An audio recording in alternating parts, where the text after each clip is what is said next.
Again, I raised concerns internally. I was sidelined. I was told to shut up. I received physical threats. My boss said, I would have killed someone who said what you said in a meeting. My name is Sam Salehpour, and I'm a quality engineer at the Boeing. I have over 40 years of I have over 40 years of experience as an engineer. I'm not here today because I want to be here.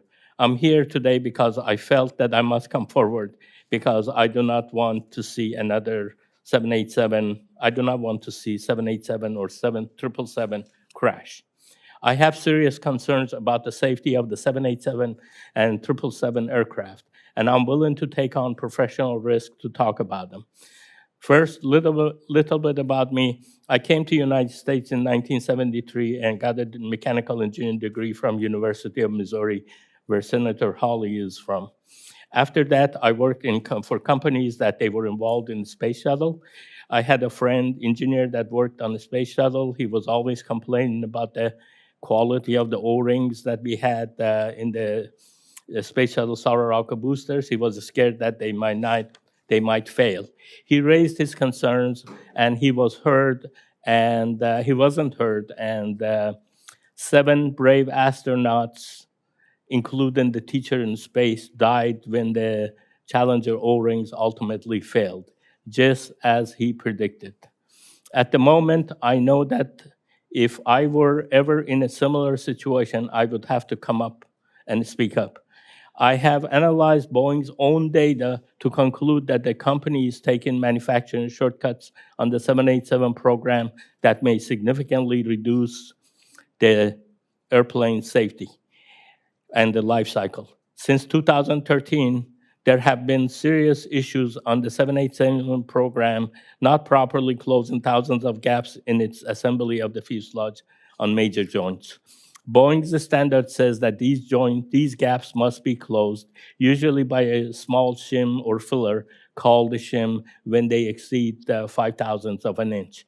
This seems very small. Boeing's PR team like to call it the width of a human hair when you are operating at 35,000 feet. Details are that the size of a human hair can be a matter of life and death. In a rush to address its bottlenecks in production, Boeing hit problems pushing pieces together with excessive force to make them appear that the gaps don't exist, even though they exist. The gap didn't actually go away, and this may result in premature fatigue failure. Effectively, they are putting out defective airplanes. I repeatedly produced reports for my supervisors and Boeing management demonstrating that the gaps in the 787 not being properly measured or shimmed in 2 major joints of the 787. Evaluating from the 29 inspected airplane data, I found gaps exceeding the specification that were not properly addressed 98.7% of the time. I want to repeat that. 98.7% of the time, the gaps that they were supposed to be shimmed, they were not shimmed. The other issue that I found, when you have these gaps and you drill through them, you get some debris in the stack-ups. This is known to be a problem, not a good thing for the airplanes by Boeing. But Boeing data also, from the inspection of the data, shows that the debris ended up in the gaps 80% of the time. Again, you have debris in the gaps 80% of the time.